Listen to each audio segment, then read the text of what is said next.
Hello everyone, is my voice Audible? आवाज आ रही है आपको? Will be starting in next 2 minute. एक बार सभी कनेक्ट हो जाए, ठीक है? Okay okay.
Unmuted.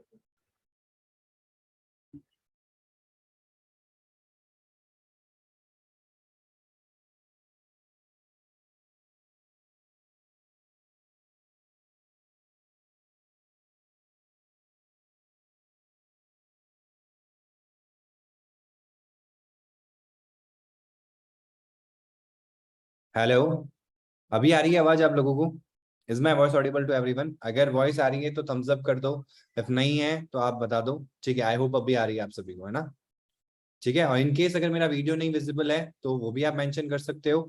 एंड मेरी स्क्रीन भी शेयर्ड है, तो जो हमने कल प्रोजेक्ट क्रिएट किया था वो प्रोजेक्ट ओपन कर रखा है मैंने। तो अगर वो आपको विजिबल है तो वेल एंड गुड है, नहीं विजिबल है, कोई भी स्क्रीन नहीं दिख रही है, तो आप वो भी मेरे को बता सकते हो, ठीक है? और आप अपना ऑडियो और वीडियो ऑफ कर सकते हो। जब भी आपको कोई भी डाउट हो तो आप वो कमेंट सेक्शन में ऐड कर सकते हो। और जैसे ही हमारा सेशन एंड होगा उससे पहले जितने भी डाउट्स होंगे आप अपना हैंड रेज कर सकते हो। आप अपना जो डाउट है वो आप इसमें ऐड कर सकते हो चैट के अंदर। तो हम सब डाउट्स को डिस्कस कर लेंगे, ठीक है? स्टार्ट करें आज की क्लास। ओके। तो प्रीवियस क्लास में हमने क्या किया था, एक बार अपन रन करके देख लेते हैं, ठीक है? तो कुछ थोड़ी नई चीजें अपन इसमें ऐड ऑन करेंगे जिससे कि आपको एक फ्लेवर पता चले। और यहाँ पे मैं यही कर रहा था कि अभी मैं आपका, जैसे हमारी क्लास स्टार्ट उससे पहले हम एक बार सेटअप करके रख ले। तो मैंने यहाँ पे मेरा जो मैक सिमुलेटर है वो मैंने रन कर दिया है। तो हम उसको साइड बाय साइड में ओपन कर लेते हैं सो दैट इजी रहे हमारे लिए।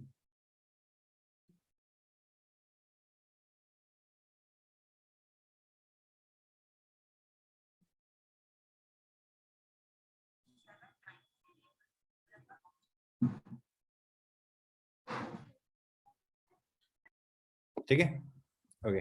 तो एक बार मैं इसको रन कर देता हूँ। रन हो गया ये, अभी यहाँ पे रन स्टार्ट हो जाएगा। फिर हम इसमें क्या करेंगे, चेंजेस करेंगे। चेंजेस कैसे करेंगे? On the basis of BMI, ठीक है? तो इतना ऐप हमने कल बना लिया था जिसमें मैं क्या कर रहा था, जैसे मैं कोई भी वैल्यू डालता हूँ, जैसे वेट डाला मैंने 75 और हाइट कर दी मैंने 6'2", तो ये बीएमआई निकल जाएगा यहाँ पे। और बीएमआई क्या आ रहा है? 21.22229, ठीक है? अब पहले समझ लेते हैं कि इसका क्या लॉजिक होता है, ठीक है? फिर इस लॉजिक को हम यहाँ पे कंडीशनल प्रोग्रामिंग के थ्रू इंटीग्रेट करेंगे। तो मैं यहाँ पे पेन पेपर पे आ जाता हूँ।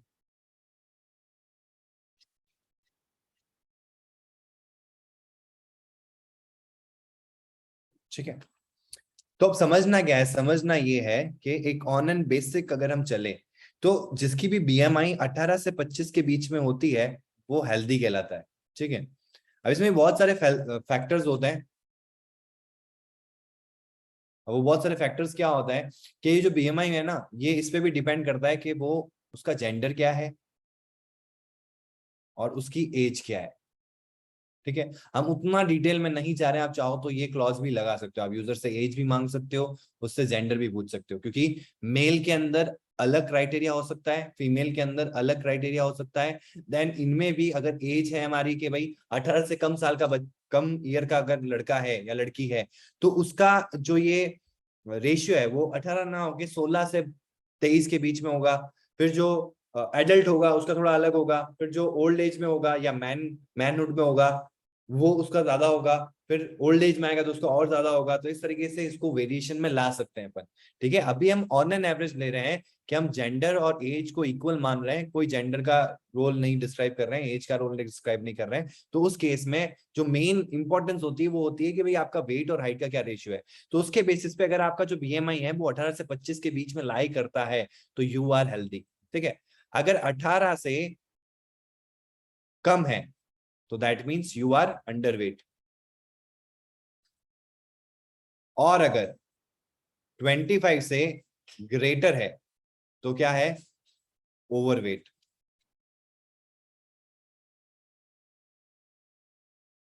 ठीक है, अब इसमें भी होता है कि अगर आपका 32 या 34 से ज्यादा है तो ओबेसिटी है, ओबेस कह सकते हो आप उसको। ठीक है, और भी बहुत सारे क्राइटेरिया आते हैं, बट हम अभी 3 बेसिक क्राइटेरियाज पे ले रहे हैं, और इसमें भी हम क्या कर रहे हैं, यहाँ पे 3 चीजों पे वर्क कर रहे हैं। वो 3 चीजें क्या है, सबसे पहला जो चीज है वो है हमारा हेल्दी है, तो हम यहाँ पे कलर चेंज करेंगे।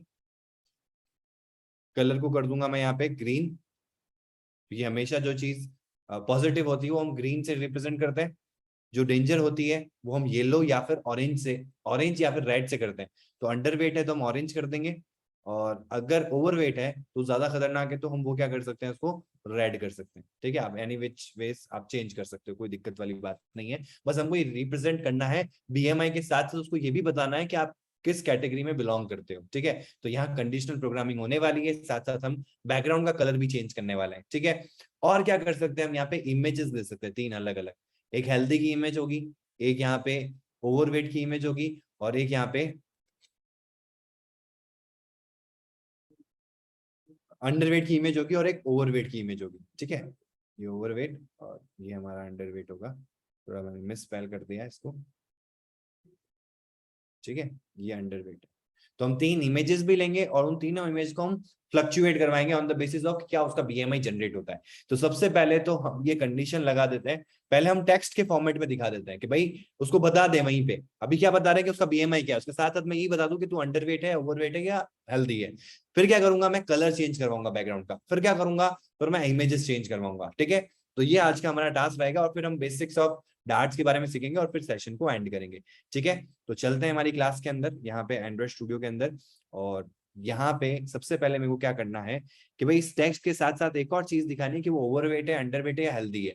तो मैं यहाँ पे क्या करता हूँ, क्योंकि मेरे को बीएमआई के नीचे ही दिखाना है, तो बीएमआई के नीचे यहाँ पे मेरा टेक्स्ट है, यहाँ पे रिजल्ट आ रहा है, और यहाँ पे हम एक और टेक्स्ट ले लेते हैं जिसमें हम क्या दिखाएंगे, ओवरवेट या अंडरवेट या हेल्दी। तो मैं पहले बाय डिफॉल्ट हेल्दी ले लेता हूँ एक बार के लिए। ठीक है, और साथ ही साथ मैं क्या करूंगा, यहाँ पे एक स्टाइल भी दे देता हूँ। चलो पहले हेल्दी लेके देखते हैं कहाँ दिखेगा। कॉमा नहीं लगाया, देखो एरर आ गई, तो कॉमा लगाना नहीं भूलना है। ठीक है, क्योंकि मैंने एक नया विजिट लिया इस एरे के अंदर। ये एरे है ना हमारी कॉलम्स की, कल हमने डिस्कस किया था, आई होप आप वहीं से स्टार्ट कर रहे हो। इसको हम क्या करते हैं, जूम आउट कर लेते हैं थोड़ा, रैप अप कर लेते हैं सो दैट आपको इजीली समझ में आ जाए। ये हमारे इस कॉलम के चिल्ड्रन है, और ये हमारा एक नया टेक्स्ट आ गया यहाँ पे हेल्दी। अब मैं कंट्रोल एस करूंगा तो यहाँ पे दिख जाएगा हेल्दी। ठीक है, और मैं थोड़ा इसके टेक्स्ट साइज जो है वो बढ़ाना चाहूंगा, तो ऑब्वियसली स्टाइल में जाऊंगा और टेक्स्ट स्टाइल दूंगा। जितनी ऊपर वाले की है उतनी तो नहीं रखूंगा मैं इसकी, इसकी मैं क्या कर देता हूँ, यहाँ हम उल्टा कर देते हैं। ठीक है, बेटर ये रहेगा, हम इसको ऊपर ले लेते हैं, यहाँ ले लेते हैं। ठीक है, कॉमा लगाना नहीं भूलना है, यहाँ जरूरत नहीं है। ठीक है, यहाँ हम फॉन्ट साइज जो है वो थोड़ी बढ़ा देते हैं, 34 कर देते हैं, और जो एक्चुअल में बीएमआई दिखानी है वो थोड़ी छोटी कर देते हैं, वो कर देते हैं हम 20 में। ठीक है, तो ये थोड़ा डिजाइन में अच्छा लगेगा, है ना। हेल्दी और योर बीएमआई, ये बीएमआई आ गई, हेल्दी दिखा दिया, रिप्रेजेंट कर दिया कि हेल्दी है कि अंडर वेट है कि ओवर वेट है। ठीक है, अब मेन चीज है कि यार हेल्दी से काम थोड़ा ना चलेगा, यहाँ तो हर बार हेल्दी प्रिंट हो जाएगा। मैं यहाँ देखो कितनी बार भी कैलकुलेट करूं, अगर ये अंडर वेट है 25 है तो अंडर वेट है ऑब्वियसली, तो यहाँ बीएमआई तो कम हो गई, लेकिन यहाँ अंडर वेट तो आया ही नहीं। तो यहाँ पे लगेगी कंडीशनल प्रोग्रामिंग, कि भाई जब आप वैल्यूज चेंज कर रहे हो तो ये वैल्यू भी चेंज होगी आपकी। ठीक है, तो इसके लिए हमको क्या करना पड़ेगा, फिर से ग्लोबल वेरिएबल लेना पड़ेगा। यहाँ पे हम क्या कर देंगे, वैर बीएमआई टाइप। ठीक है, यहाँ पे मैं इसको बाय डिफॉल्ट कुछ भी नहीं रखूंगा। ठीक है, इस जगह पे हम वेरिएबल में वैल्यू जो ली है वो डायरेक्टली हम यहाँ पे बीएमआई टाइप दिखा देंगे। ठीक है, तो अभी कुछ भी नहीं है, तो यहाँ पे आपको कुछ भी शो नहीं होगा। ठीक है, ऐसा ही आपका रिजल्ट भी नहीं शो होना चाहिए, तो रिजल्ट को हमने बाय डिफॉल्ट रिजल्ट ले रखा है, वो चलता है। ठीक है, क्योंकि अभी हमारी इसमें वैल्यू है तो इस वजह से वो वैल्यू दिख रही है, बाकी अगर मैं वापस से रीस्टार्ट करूंगा ना तो रिजल्ट ही दिखेगा आपको। देखो, ठीक है, अब हम क्या करने वाले हैं, अब हमारा बटन वाला कोड कहाँ है, ये रहा। कमेंट से हमको काफी आसान हो गया, कमेंट किया, यहाँ पे कैलकुलेट बटन पे टैप किया और ये हमारा बटन आ गया। तो यहाँ पे हमको बीएमआई मिल रही है। ठीक है, रिजल्ट आ गया, यहाँ पे हमको बीएमआई मिल रही है। और अब हमको चेंज क्या करना है, जो हमारा टाइप है बीएमआई टाइप, इस ये किस पे डिपेंड करता है, ये इस बीएमआई वैल्यू पे डिपेंड करता है। तो मैं क्या करूंगा, यहाँ पे जैसे ही मेरे पास में बीएमआई आ रही है तो मैं यहाँ पे इफ कंडीशन लगाऊंगा। अब जब भी आपको कंडीशनल प्रोग्रामिंग करनी होती है हमारे अपने कोड के अंदर, तो वहां हमारे पास में ऑप्शन मिलता है इफ एल्स का। अब इफ एल्स भी बहुत तरह के होते हैं, इफ केवल इफ भी लगा सकते हो, अगर आपको सिर्फ ये कंडीशन ट्रू होती तो ये काम एडिशनल करना है, नहीं तो बाकी नॉर्मल तो करना ही है, तो वो आपका नॉर्मल इफ हो गया। अगर आपका ये कंडीशन ट्रू हो तो ये काम होना चाहिए, लेकिन अगर ये कंडीशन ट्रू नहीं हो यानी कि फॉल्स हो तो ये काम होना चाहिए, मतलब दोनों कंडीशन देनी है आपको। कंडीशन नहीं मतलब एक ट्रू हो तो काम क्या होगा, ट्रू नहीं हो यानी फॉल्स हो तो क्या काम होगा, तो इफ एल्स दोगे आप। नाम से समझ में आ रहा है, इफ का मतलब अगर, अगर ये कंडीशन ट्रू होती है तो ये काम करना है, नहीं तो ये काम तो करना ही है। ठीक है, अगर कंडीशन ट्रू नहीं होती तो ये काम होगा, अगर कंडीशन ट्रू होती तो वो वाला काम होगा। ठीक है, फिर आता है आपके पास में if else, else if else if else if else if. देखा है ना आपने इसके बारे में, नहीं भी देखा है तो कोई दिक्कत नहीं है, ये सारी चीजें हम डिटेल में समझेंगे, इवन गेट्स ट्रुथ टेबल बना के भी हम समझेंगे। ठीक है, तो इसमें क्या होता है ना कि इफ पहली कंडीशन दी, अगर वो ट्रू होती तो वो कोड एग्जीक्यूट हो जाएगा, फिर और दूसरी कंडीशन में नहीं आएगा। लेकिन अगर वो ट्रू नहीं होता है तो एक एल्स इफ और दे दी हमने कि अगर ये नहीं होता तो ये चेक कर लो, अगर ये ट्रू होता तो ये काम कर दो, नहीं तो, ये सुना होगा आपने बोलते वक्त भी, अगर ये होता है तो ये काम करना है, नहीं तो ये होता है तो ये काम करना है, नहीं तो ये होता है तो ये काम करना है, और अगर कुछ भी ट्रू नहीं होता है तो ये काम तो करना ही है, वो आपका एल्स पार्ट हो जाएगा। और एल्स एक ऐसा पार्ट होता है वो आपके ऊपर डिपेंड करता है आपको देना है या नहीं देना है। ठीक है, कोई जरूरी नहीं है कि आपको एल्स देना ही है। ठीक है, हाँ, अगर आप किसी फंक्शन के अंदर जो रिटर्न स्टेटमेंट है वो अगर आप कंडीशनल प्रोग्रामिंग के थ्रू डिसाइड कर रहे हो तो उसमें एल्स पार्ट होगा ही होगा, वो आगे आपको समझ में आ जाएगा कि हम किस तरीके से रिटर्न स्टेटमेंट लगाते हैं, और वहां पे जब हम कंडीशनल प्रोग्रामिंग करते हैं रिटर्न स्टेटमेंट के अंदर तो किस तरीके से हमको एल्स पार्ट को इंक्लूड करना जरूरी हो जाता है। ठीक है, तो अभी हम सिंपल सा कंडीशन क्या लगा रहे हैं कि अगर जो बीएमआई है वो आपकी ग्रेटर देन हो जाती है इसके 25 के। अब देखो लॉजिक समझाता हूं मैं आपको, यहाँ पे भी दो तरीके से हम इस चीज को अप्रोच कर सकते हैं। हमको तीन कंडीशन चेक करनी है, वो क्या है, एक तो 18 से 25 के बीच का चेक करना है, एक 25 के ग्रेटर का चेक करना है, एक 18 के अंडर का चेक करना है। ठीक है, अब कैसे करेंगे, दो कंडीशन क्या होगी, पहले तो मैं चेक कर लू इफ जो बीएमआई है इज ग्रेटर देन 18 और इक्वल टू के लिए आ जाता है। ठीक है, वहां पे आपको ऐसे लगाना पड़ेगा इस तरीके से, ये ग्रेटर देन इक्वल टू है, इसका मतलब क्या होगा, 18 से बड़ा होगा या 18 भी होगा तब भी चलेगा, लेकिन 18 से छोटा हुआ तो नहीं चलेगा। ठीक है, और अगर लेस देन इक्वल टू होता तो उसका मतलब क्या होता है कि 18 से कम या 18 होगा तो चलेगा, 18 से बढ़ गया तो नहीं चलेगा। ठीक है, तो मेरे को इस कंडीशन तक पहुंचना है तो मैं क्या कर सकता हूं कि BMI should be greater than equals to 18, और कर सकते हो यहाँ पे, और का मतलब क्या होगा कि ये कंडीशन भी होनी चाहिए, और मैं यहाँ पे क्या कर सकता हूं कि BMI should be less than equals to 25। ठीक है, यहाँ पे क्या कंडीशन चेक करवाई है मैंने, अब इससे क्या होगा कि बीएमआई 18 से ग्रेटर होगी, ये ट्रू हो गया तो पूरी कंडीशन ट्रू हो जाएगी, लेकिन हमको साथ में ये भी तो चेक कराना है कि 25 से ग्रेटर नहीं होनी चाहिए। समझ पा रहे हो? 18 से 25 के बीच में होना चाहिए, मतलब बीएमआई 25 से लेस देन या इक्वल टू होनी चाहिए। समझ पा रहे हो? 18 से 25 में का मतलब क्या हुआ कि 18 से तो बड़ी होनी चाहिए लेकिन 25 से कम होनी चाहिए, तो दोनों कंडीशन ट्रू होगी, तो यहाँ पे क्या लगेगा आपका एंड।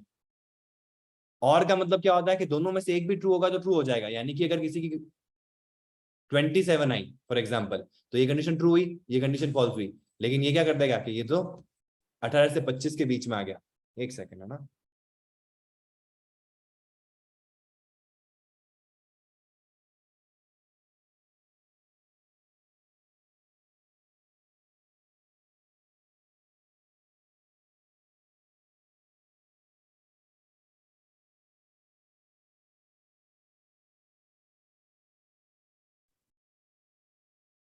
ओके ठीक है।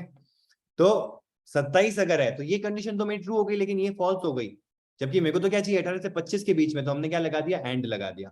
और फिर हम एल्स पार्ट पे गए, एल्स पार्ट में कि अगर 25 से ग्रेटर हो, ठीक है, फिर हम एल्स पार्ट में गए, बचेगा कौन सा, क्योंकि 18 से 25 को चेक कर लिया, 25 से ग्रेटर को चेक कर दिया, तो एल्स में क्या आ जाएगा, 18 से लोअर वाला आ जाएगा। अब मैं इसको एक अलग अप्रोच से भी चेक कर सकता हूँ, कैसे, if BMI is greater than equals to, या ग्रेटर देन ही करते हैं, ग्रेटर देन 25, 25 से ग्रेटर है तो दो ओवरवेट हो गया, else if BMI is less than 18 तो क्या हो जाएगा हमारा, अंडरवेट। अब आप बताओ एल्स पार्ट में क्या आएगा, यही आएगा ना आपका। तो इस तरीके से आप स्मार्ट मूव्स भी कर सकते हो, जब हम कोडिंग करते हैं तो हम इन चीजों पे भी ध्यान रखते हैं कि भाई हम क्यों ज्यादा कैलकुलेशन करें, जब हमको यहाँ पे कंडीशन चेक कर रहे हैं अपन यहाँ पे कि 25 से ग्रेटर है, अगर 25 से ग्रेटर होता है तो ओवरवेट डायरेक्टली हो जाएगा, 18 से कम है तो अंडरवेट हो जाएगा। अब अगर वो 25 से भी ग्रेटर नहीं है और 18 से भी कम नहीं है, तो ये हैड डिफाइंड है, मतलब ये पॉसिबल ही होगा कि भाई वो 18 या 18 से ग्रेटर होगा और 25 या 25 से कम होगा, तो इसी रेंज में आएगा वो। तो यहाँ पे मेरे को कंडीशन लिखनी भी नहीं पड़ी, फिर भी मेरे को एल्स पार्ट वही लाके दे रहा है। तो ये इस तरीके से आपको कोडिंग करनी होती है, क्या आप जब कोड लिखते हो तो आप इस तरीके से सोच सकते हो, ठीक है। तो मैंने यहाँ पे कंडीशन क्या लिखी, इफ बीएमआई ग्रेटर देन 25, तो क्या होना चाहिए, जो हमारा बीएमआई टाइप है उसमें हम क्या कर देंगे, यू आर ओवर वेट, ठीक है, semicolon, then else if, तीन कंडीशन है ना हमारे पास में, तो एक एल्स कंडीशन और आएगी, एल्स इफ क्या होगा, if BMI is less than 18, तो यहाँ पे हमारा बीएमआई टाइप क्या हो जाएगा, मतलब इसमें वैल्यू देनी है ना, तो यहाँ दिखाएंगे अपन, तो हम ये चेंज कर, सॉरी, ये हम चेंज करवा रहे हैं with respect to the values generate हो रही है, जो जो हमने यहाँ पे वेट हाइट जो दी है उसके बेसिस पे जो वैल्यूज जनरेट हो रही है बीएमआई की, उसके बेसिस पे हम चेक कर रहे हैं कि ये क्या वैल्यूज ला रहा है और उसके हिसाब से इसका बीएमआई टाइप क्या होगा। तो यहाँ पे अगर वो 18 से कम है तो वो क्या है, यू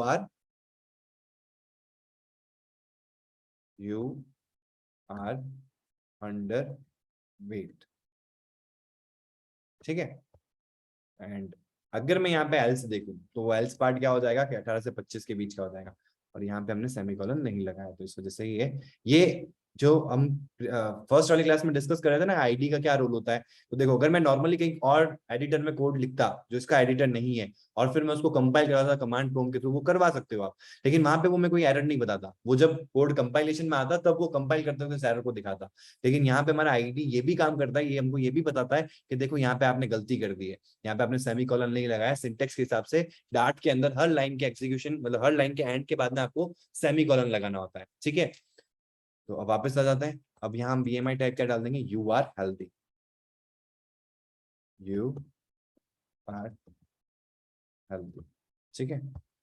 तो ये हमने यहाँ पे कर लिया, सेमीकोलन लगाना नहीं भूलना है, और ये वैल्यू हो जाने के बाद में क्या होगा, हमारा सेट स्टेट कॉल होगा, सेट स्टेट कॉल होगा तो यहाँ पे वैल्यू जो है वो चेंज हो जाएगी, क्योंकि बीएमआई टाइप को चेंज करा ना, अभी हम इससे पहले क्या कर रहे थे, खुद से दे रहे थे मैनुअली, अब हमने वेरिएबल में दे दिया और वेरिएबल को रन टाइम में चेक करवा चेंज करवा रहे हैं, और फिर इस बिल्ड फंक्शन को वापस से बिल्ड करवा रहे हैं, मतलब सेट स्टेट की हेल्प से। तो ये क्या करेगा, इसको वापस से बिल्ड करेगा बट डिफरेंट वैल्यू। तो अब हम इसको कंट्रोल एस करते हैं, और अब हम इसको वापस से चला के देखते हैं, तो 75 में कर देता हूँ यहाँ पे, फिर 6 कर देता हूँ और यहाँ पे 2 कर देता हूँ, ठीक है, और कैलकुलेट करता हूँ, तो इसने मेरे को बता दे you are healthy and your BMI is 21.229, ठीक है। अब मैं थोड़ा सा वेट बढ़ा देता हूँ मेरा, ठीक है, मैं 100 कर देता हूँ,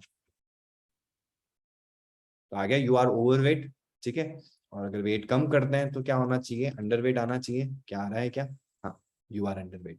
तो इस तरीके से हमने कंडीशनल प्रोग्रामिंग लगाई और यूजर को बता दिया कि भाई on the basis of value जो जनरेट हो रही है, आपने जो वैल्यूज दी उसके बेसिस पे हम यहाँ पे कंडीशंस लगा के ये बता रहे हैं आपको कि आप अंडरवेट हो, ओवरवेट हो या हेल्दी हो, ठीक है।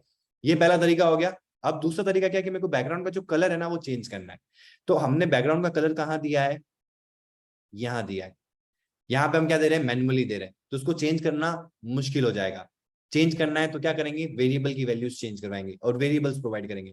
तो आ जाओ फिर से ऊपर, यहाँ पे हम फिर से एक कलर का वेरिएबल ले लेते हैं, वेर बीजी कलर, कुछ भी नाम दे सकते हो, ये वेरिएबल है। देखो आपको नहीं आइडिया वेरिएबल क्या होता है तो कोई दिक्कत वाली बात नहीं है, रन टाइम मेमोरी के लिए होता है कि जैसे मैं कोई प्रोग्राम को समराइज भी कर रहा हूँ, हमारा प्रोग्राम कौन चला रहा है, कंपाइलर चला रहा है, तो उसको याद रखने के लिए कि भाई इन इन इन चीजों को भूले ना, तो हमने वेरिएबल में उनको स्टोर करवा दिया। और जैसे ही मैं उस वेरिएबल को कॉल करूंगा तो उसमें प्लेस जो वैल्यू है वो वहां पे इनडायरेक्टली यूज में आ जाएगी। तो मेरे को बार बार उस वैल्यू को याद नहीं रखना है, ना ही मेरे प्रोग्राम को याद रखना है, तो मैं उसके लिए वेरिएबल को यूज करता हूँ, उसमें रन टाइम मेमोरी एलोकेशन कर देता हूँ, ठीक है। जो जैसे ही मेरा प्रोग्राम क्लोज होगा ना तो रन टाइम एलोकेशन डिसएलोकेट हो जाएगा, मतलब वो मेमोरी डिस्ट्रॉय हो जाएगी, ठीक है। इसके ऑपोजिट क्या होता है कि आप ऑफलाइन स्टोरेज करते हो कि भाई ऐप क्लोज भी हो तब भी डेटा स्टोर रहे, जो हम इस कोर्स में देखेंगे with the help of SQLite. SQLite का एक पूरा पैकेज होता है जिसको हम इसमें इंक्लूड करेंगे और कैसे ऑफलाइन डेटा को मैनेज करना है वो सीखेंगे। फिर क्या होगा कि वो डेटा आपका परसिस्टेंस के थ्रू स्टोर हो रहा है, परसिस्टेंट डेटा कहते हैं हम उसको, वो आपके ऐप क्लोज होने के बाद भी स्टोर रहेगा। उसके केस में एक और ऑप्शन होता है शेयर्ड प्रेफरेंस, शेयर्ड प्रेफरेंस को भी हम यूज करेंगे, ठीक है। जब स्मॉल डेटा हो, लार्जर सेट ऑफ डेटा नहीं हो, उसको उसमें आपको कोई ज्यादा क्वेरीज नहीं लगानी हो, तो हम शेयर्ड प्रेफरेंस को यूज करेंगे। लेकिन लार्ज सेट ऑफ डेटाज है और उनके ऊपर भी आपको क्वेरीज रन टाइम में फिल्टर्स लगाने हैं, तो उस केस में हम डेटाबेस को यूज करेंगे, ठीक है। और ऑनलाइन अगर मैनेज करना है तो उस केस में हम एपीआईज को इंक्लूड करेंगे। हम जो डेटा मैनेज करेंगे वो सर्वर पे करेंगे और सर्वर से डेटा को एक्सेस करने के लिए हम एपीआईज को क्रिएट करेंगे, उन एपीआईज का कनेक्शन हमारी ऐप में बनाएंगे और उन एपीआईज की हेल्प से हम कम्युनिकेट करेंगे हमारे सर्वर से कि भाई हमको इसका डेटा चाहिए, हमको ये डेटा चाहिए, हम हमारे पास का डेटा है वो हमको अपलोड करवाना है, तो हम डेटा साथ में भेजेंगे एपीआई के। कुछ डेटा क्वेरी हिट करेंगे एपीआई के थ्रू तो डेटा रिस्पॉन्स में आएगा, और जो डेटा आता है वो आपका जेसन फॉर्मेट में आता है।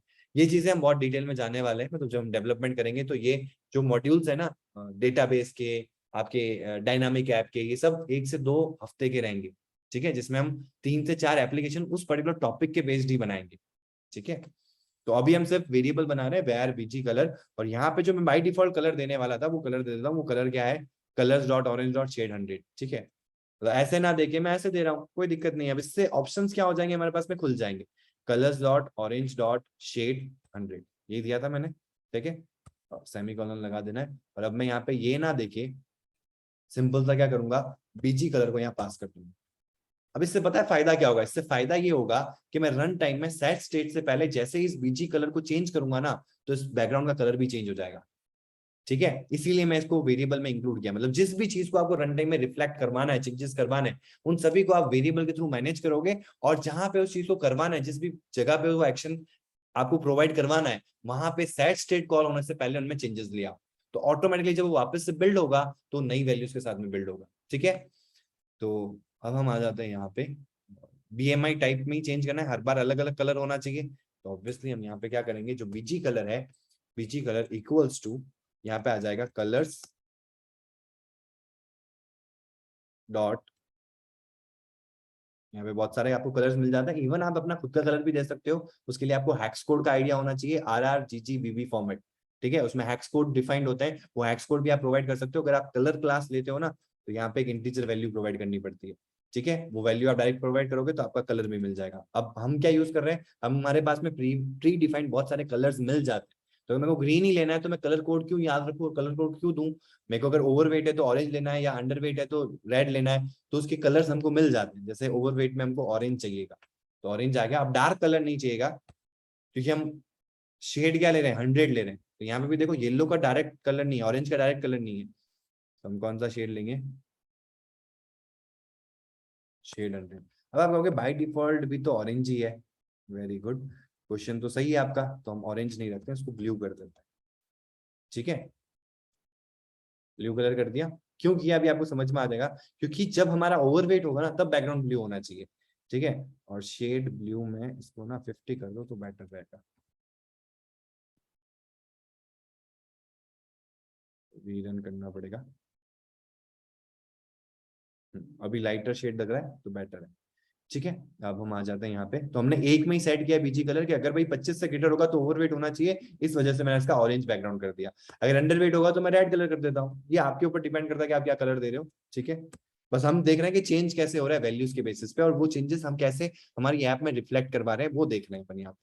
तो colours dot red dot shade 100।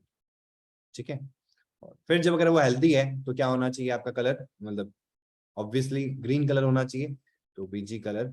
और ये आप नॉर्मली भी देखते हो कि जब आप सिग्नल पे खड़े होते हो तो रेड और ऑरेंज कलर होते हैं आपको वार्निंग देने के लिए और स्टॉप रखने के लिए, और ग्रीन कलर मतलब आपको चलने के लिए बोला जाता है। ठीक है, तो ग्रीन सिग्नल इट मीन्स कि वो सही है। तो यहाँ पे हम colours dot green dot shade 100। ठीक है, अब हम वापस इसको रीलोड करते हैं, कंट्रोल एस, और अब हम यहाँ पे हमारा जो कोड है वो लिखते हैं, मतलब हमारी वैल्यूज लिखते हैं भाई 75 6 2, और कैलकुलेट करते हैं। आ गया बैकग्राउंड ग्रीन, बिकॉज ये जो वैल्यूज है वो हेल्दी को रिप्रेजेंट कर रही है, और हेल्दी क्या है हमारा, मतलब ये जो वैल्यूज है वो किसको जनरेट कर रही है, 21 को। तो 21 क्या है, हेल्दी में आता है 18 से 25 के बीच में, और हेल्दी किसको रिप्रेजेंट करता है, ग्रीन कलर को, तो ग्रीन आ गया यहाँ पे। ठीक है, अब अगर मैं ओवरवेट हो जाता हूँ यहाँ पे, अगर मैं वैल्यूज बढ़ा देता हूँ और बढ़ा देता हूँ, कुछ भी वैल्यूज ले लो, ये वैल्यूज आपकी अपडेट हो जाएगी और ये ऑरेंज कलर आ गया। ठीक है, अब हम क्या करेंगे, अंडर वेट कर लेते हैं। फॉर एग्जाम्पल किसी का वेट 35 है, इस साइड के हिसाब से तो बहुत कम है, अंडर वेट होगा तो अंडर वेट में आपका देखो रेड कलर आ गया, लाइटर शेड। तो इस तरीके से हम क्या कर सकते हैं, कंडीशनल प्रोग्रामिंग लगा के भी हमारे रिजल्ट को चेंज करवा सकते हैं। ठीक है, मतलब रिजल्ट जो आ रहा है उसके बेसिस पे चेंजेस करवा सकते हैं हमारी यूआई के अंदर। अब बात करते हैं इमेज की। तो मेरे को ना कुछ 3 इमेजेस लेनी पड़ेगी, तो मैं नेट पे चलता हूँ, और मतलब इंटरनेट पे जाना पड़ेगा और मेरे को इमेजेस सर्च करनी पड़ेगी। तो यहाँ पे इमेजेस सर्च करने के लिए हमारे पास में फ्लैट आइकन्स होते हैं। फ्लैट आइकन एक वेबसाइट है, ऐसा आपको एक और वेक्टर एसेट की भी वेबसाइट्स मिल जाएंगी, बहुत सारी वेक्टर एसेट्स हैं। हमको क्या चाहिए, आइकन चाहिए, फॉर एग्जांपल इमेज नहीं चाहिए अभी के लिए। अब आइकन और इमेज में डिफरेंस क्या होता है मैं बताता हूँ। जो इमेज हम यूज करते हैं ना वो आपकी ट्रांसपेरेंट नहीं होती है, पहली बात तो वो बैकग्राउंड में सेट होती है। ठीक है, आइकन हमेशा आपका किसी चीज को रिप्रेजेंट करता है।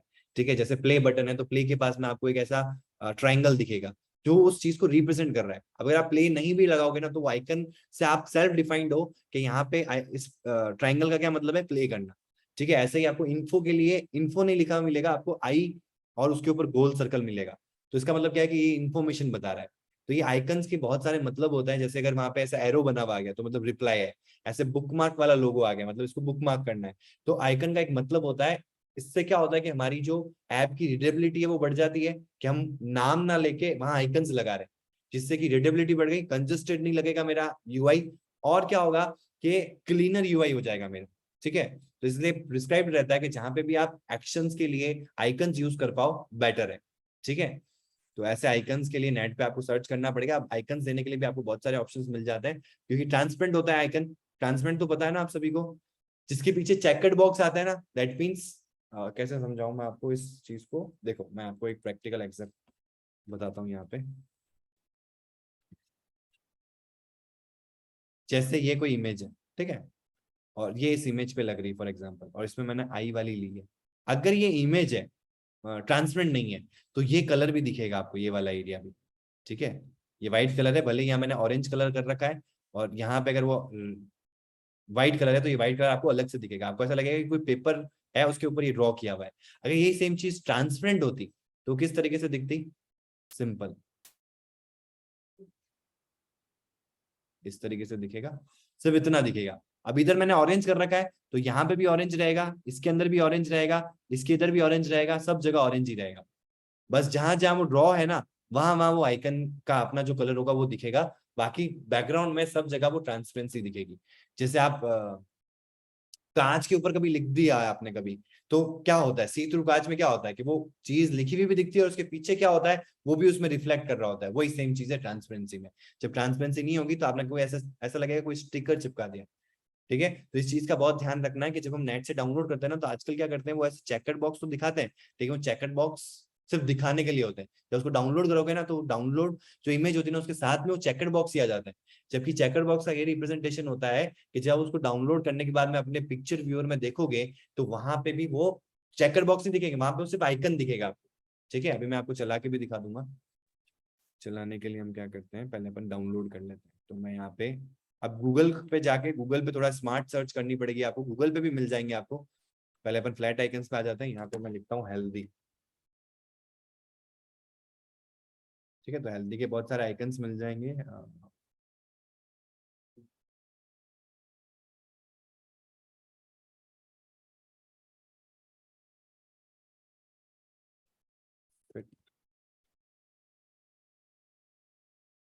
मेरे को एक सिमिलर पैटर्न चाहिएगा।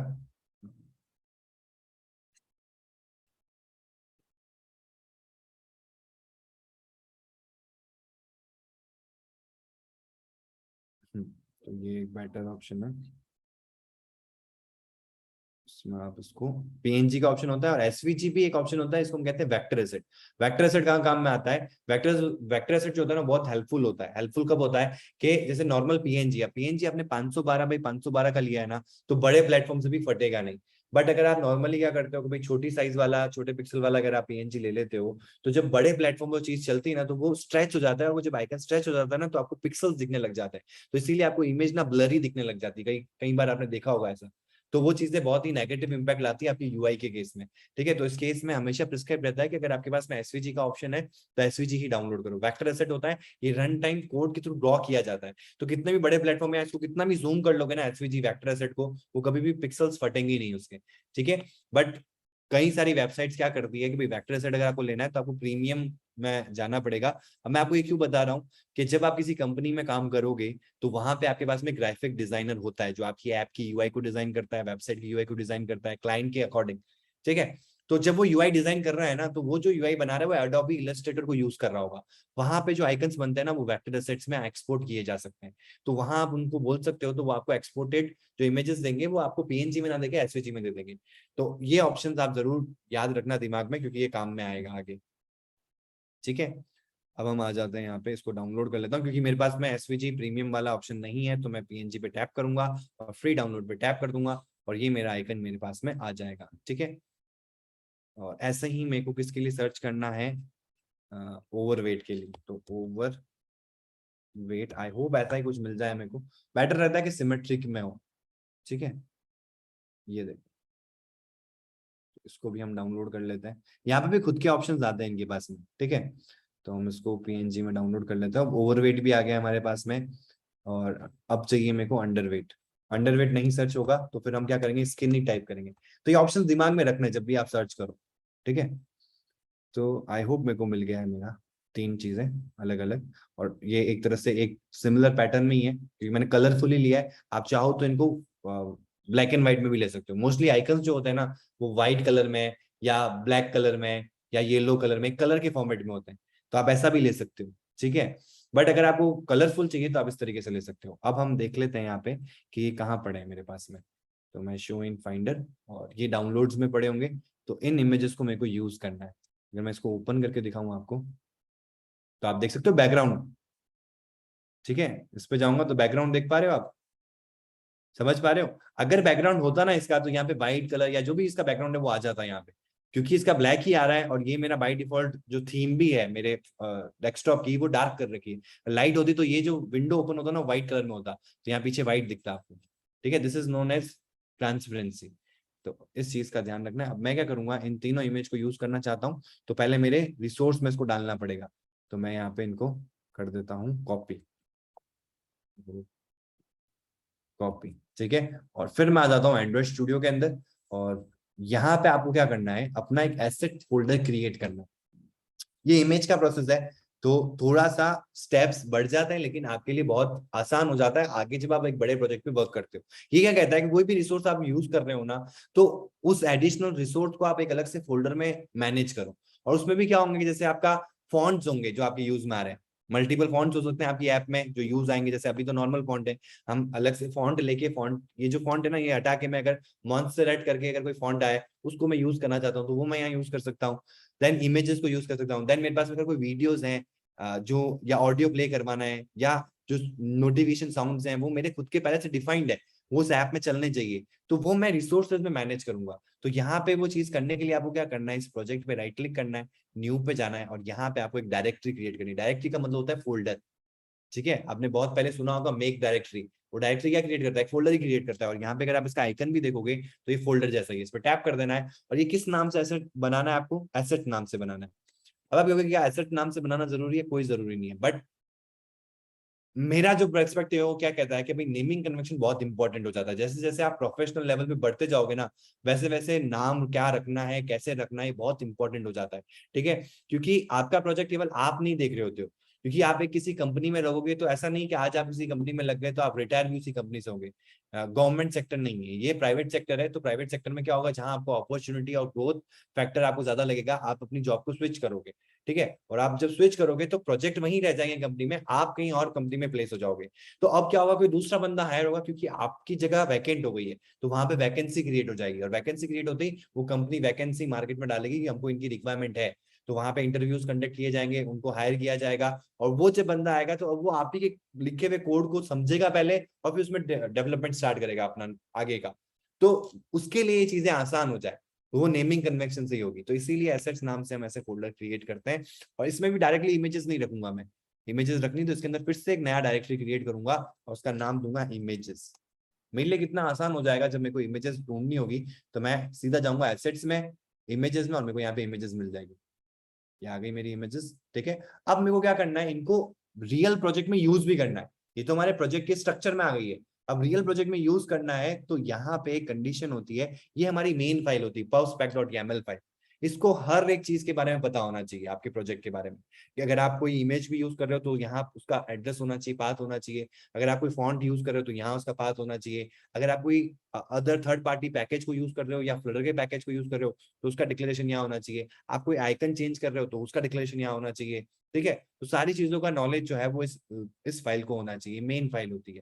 जैसे आपने बिल्डिंग्स में देखा होगा ना, एक कंट्रोल रूम होता है जहां पे सारा चीज का कंट्रोलेशन होता है, कि भाई वहां पे सीसीटीवी कैमरा लगा हुआ होता है, वहीं पे आपका गार्ड बैठता है बिल्डिंग के अंदर, वहीं से बैकअप कीज होती है उनके पास में, वहीं से इलेक्ट्रिसिटी कंट्रोल होती है, वहीं से पानी का वॉल्व वगैरह सिस्टम का रहता है। तो हर चीज एक जगह पे मिल जाती है, वो कंट्रोल रूम होता है। वैसे ही आपके फ्लटर एप्लीकेशन में जो हर चीज का डिक्लेरेशन होगा वो इस पर्टिकुलर जगह पे होगा। ये होती है हमारी pubspec.yaml फाइल। और यहाँ पे जो स्पेक है, स्पेक का मतलब होता है स्पेसिफिकेशन, ठीक है। तो अब हम आ जाते हैं इसके अंदर, और अब हमको ढूंढना है, ये खुद ही बताता है फ्लटर, क्योंकि नया है इस मार्केट में। तो बहुत सारी चीजें ना कमेंट के थ्रू आपको बताता रहेगा कि कौन कौन सी चीज कहाँ आनी चाहिए। तो आपको यहाँ पे देखो, ये दिख रहा है, देखा आपको, to add asset to your application, add an asset section like this, ठीक है। तो मेरे को क्या चाहिए, एसेट्स को इंक्लूड करना है और उसमें इमेज को इंक्लूड करना है। तो मेरे को क्या करना होगा यहाँ पे, सिंपल सा। अब इसमें इंडेंटेशन बहुत इंपॉर्टेंट होता है। इंडेंटेशन पता है आप सभी को, इंडेंटेशन क्या होता है, स्पेसेस प्रॉपर होनी चाहिए, ठीक है। तो स्पेसेस प्रॉपर का मतलब क्या हो गया, कि ये जो इमेजेस वाला ब्लॉक है ना वो इसी जगह से शुरू होना चाहिए। तो मैं क्या करता हूँ, यहाँ पे 2 बैक स्पेस और 1 स्पेस, ठीक है। फिर हम क्या करेंगे, इस जगह नहीं कर देंगे, यहाँ पे जाएंगे, इसको हटाते हैं। हम पहले से एसेट को हम नहीं हटाए, पहले एसेट को हटाएंगे। तो 2 बैक स्पेस फिर 1 स्पेस, ठीक है। ये मेरा सेटअप है, जिससे आपका कभी भी इंडेंटेशन खराब नहीं होगा अगर आप कमेंट को हटा रहे हो तो। ये इस तरह का कमेंट क्यों होता है, ये आपका pubspec.yaml फाइल है तो इसमें कमेंट इस तरीके से होता है, ठीक है। नॉर्मल कमेंट फॉरवर्ड स्लैश से होते हैं, या फॉरवर्ड स्लैश और एस्ट्रिक स्टार्टिंग, और मल्टीपल, इसको कहते हैं मल्टी लाइन कमेंट। तो एक लाइन से ज्यादा अगर कमेंट है तो फॉरवर्ड स्लैश एस्ट्रिक होगा, फिर जब वो लाइन खत्म हो रही होगी तो वहां पे वापस एस्ट्रिक और फॉरवर्ड स्लैश, ठीक है। तो इस तरीके से ये होता है। जब आप pubspec.yaml फाइल में देखोगे तो यहाँ पे आपको हैश से कमेंट मिलेगा, तो आपको 2 बैक स्पेस 1 स्पेस।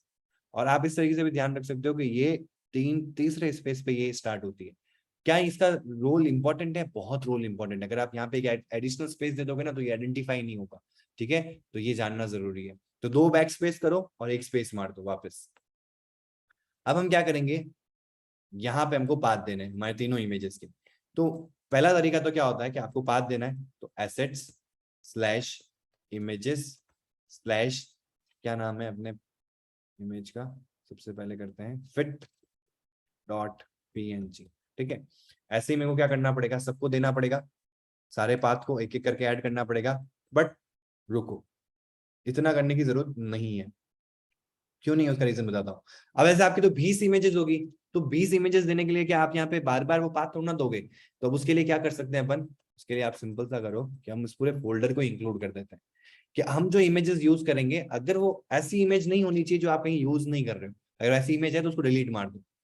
यहाँ पे वही इमेजेस होनी चाहिए जो जिनको आप कहीं ना कहीं यूज कर रहे हो, ठीक है। तो क्या हो सकता है कि हम इस पूरे इमेजेस को ही ना यहाँ इंक्लूड कर सकते हैं। तो इसका मतलब क्या होता है, इमेजेस के अंदर ये जब एक स्लैश और आ जाता है, इसका मतलब इसके अंदर का रेफरेंस आ जाता है। अब इसके अंदर जितनी भी इमेजेस है वो यहाँ पे क्या हो गई, इंपोर्ट हो गई है, ठीक है। अब मैं इनको डायरेक्टली यूज कर सकता हूँ मेरे होम स्क्रीन के अंदर।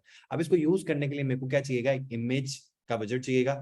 ऑब्वियसली बात है ना, अभी तक हम टेक्स्ट पे खेल रहे थे, टेक्स्ट को चेंज कर रहे थे। अब हमको यहाँ पे इमेज दिखानी है और इमेज को मेरे को इस जगह पे दिखाना है, तो मैं क्या करूंगा, यहाँ पे आऊंगा, मेरी जो यूआई है कहाँ गई, हाँ, यहाँ पे टेक्स्ट दिख रहा है, इसी के नीचे एक और, यहाँ पे हम लेंगे इमेज। अब इमेज में क्या होता है, एक ऑप्शन होता है हमारे पास में कि इमेज कहाँ से आ रही होती है, या तो आपके फाइल से आ रही होती है, ठीक है, या मेमोरी से आ रही होती है, या फिर आपके एसेट से आ रही होती है, या फिर आपके नेटवर्क से आ रही होती है। अब फाइल से मतलब क्या हुआ कि भाई उसके इंटरनल लोकेशन में कोई पाथ पड़ा है, उस जगह पे वो फाइल का पाथ देना पड़ेगा, तो वो फाइल से आ रही है। उसके इंटरनल मेमोरी में कहीं जगह पे पड़ी है, तो उसका जो एब्सोल्यूट पाथ होता है वो देना पड़ता है मेमोरी के अंदर।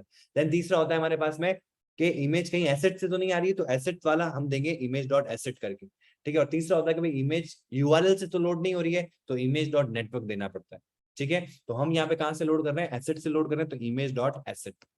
और यहाँ पे आपको सिंपल सा वो पाथ, अब यहाँ पे कंप्लीट पाथ देना पड़ेगा आपको। और यहाँ पे हम फिर ब्रैकेट मिस कर रहे हैं, कॉमा मिस कर रहे हैं, देखो यहाँ पे कॉमा लगाओगे और एरर रिजॉल्व हो जाएगी, ठीक है। तो यहाँ पे हमको पूरा पाथ देना है, assets slash images slash fit dot png, ठीक है। अब मैं इसको कंट्रोल एस करता हूँ और आप पाएंगे कि ये पूरी इमेज आ गई।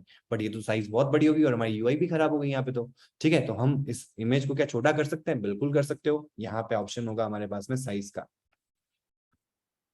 विड्थ का, विड्थ और हाइट दोनों मिल जाएंगे हमको। आइकन में साइज का होता है, इमेज में आपको विड्थ और हाइट मिलेंगे। तो विड्थ और हाइट में 100, क्योंकि मैं चाहता हूँ सिमेट्री में दिखे, तो मैं स्क्वायर इमेजेस ले रहा हूँ, तो विड्थ और हाइट सेम रखूंगा। आ गया हमारे पास में इमेज। और ये जो इमेज है ना, ये थोड़ी मेरे को नीचे लेनी है, तो मैं कैसे लूंगा, यहाँ पे मैं स्पेस दे सकता हूँ, स्पेस देने के लिए मैं साइज बॉक्स यूज कर सकता हूँ, या फिर इस इमेज व्यू को पैडिंग दे सकता हूँ। तो मैं यहाँ पे साइज बॉक्स यूज कर रहा हूँ और इसमें हाइट दे देता हूँ मैं थोड़ी ज्यादा, 100 की। ब्रैकेट नहीं लगाया, कॉमा नहीं लगाया, तो ये फिर से है, ठीक है। 100 ज्यादा हो गया, 50 कर देता है। अभी बैठा है। तो ये हमारी हेल्दी पे ये इमेज आनी चाहिए, अंडरवेट पे वो इमेज आनी चाहिए, और फिट पे वो इमेज आनी चाहिए। बट यहाँ तो आपने कुछ किया ही नहीं, कुछ किया ही नहीं, मतलब क्या हो गया, आपने यहाँ पे डायरेक्टली इमेज सेट कर दी ना। अब हमको फिर से क्या करना पड़ेगा, कंडीशनल प्रोग्रामिंग में जाके जैसे हमने कलर हर एक के लिए चेंज किए हैं, वैसे ही पाथ भी तो चेंज करना पड़ेगा। तो पाथ फिर से हमने क्या किया, मैनुअल सेट कर दिया है। अब पाथ मैनुअल सेट नहीं होगा, अब क्या होगा, फिर से एक वेरिएबल बनाएंगे हम यहाँ पे, where image path equals to, by default हम क्या कर देंगे, ब्लैंक कर देंगे, ठीक है। अब हम आ जाते हैं यहाँ पे इस जगह पे, और यहाँ पे हम ऐसे सेट नहीं करेंगे, इसको तो हम कर देते कट, कट, और यहाँ पे हम कर देते हैं इमेज पाथ, ठीक है। अब हम चलते हैं ऊपर, और जहां हम प्रोग्रामिंग कर रहे हैं, कंडीशनल प्रोग्रामिंग, यहां हम देखेंगे कि हमको पाथ क्या रखना है, कि अगर ओवरवेट है तो पाथ चेंज हो जाएगा क्योंकि इमेज अलग आएगी। तो ओवरवेट में इमेज पाथ क्या हो जाएगा, image path equals to assets slash images slash, क्या है ओवरवेट में, फैट है ना, फैट डॉट png।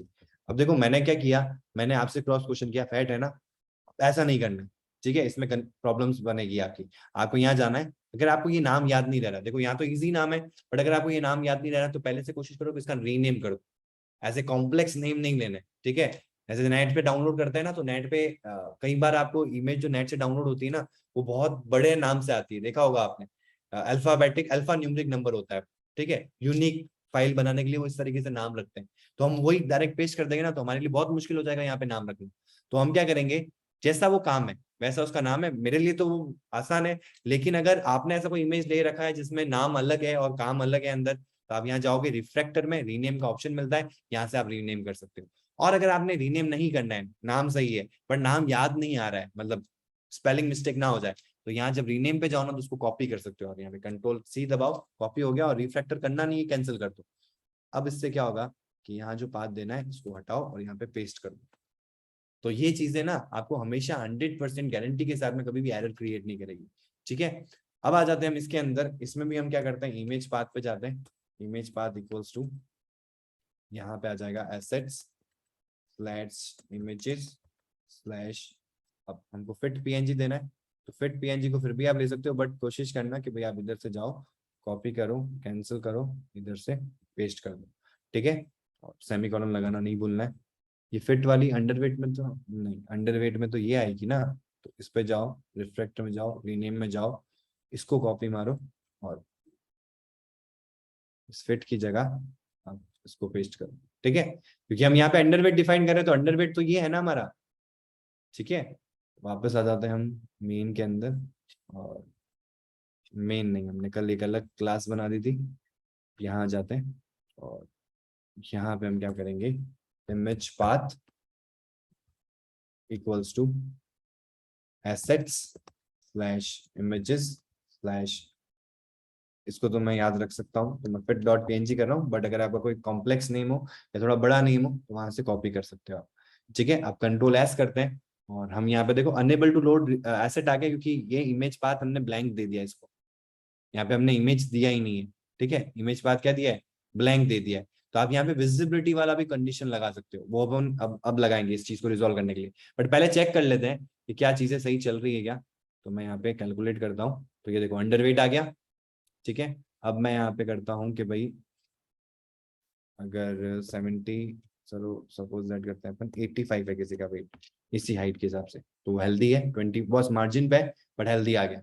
ठीक है, और अगर वेट ज्यादा है, कितना कर देते हैं 140 कर दिया अगर वेट, तो ओवर वेट, तो यहाँ पे इमेज चेंज हो गई।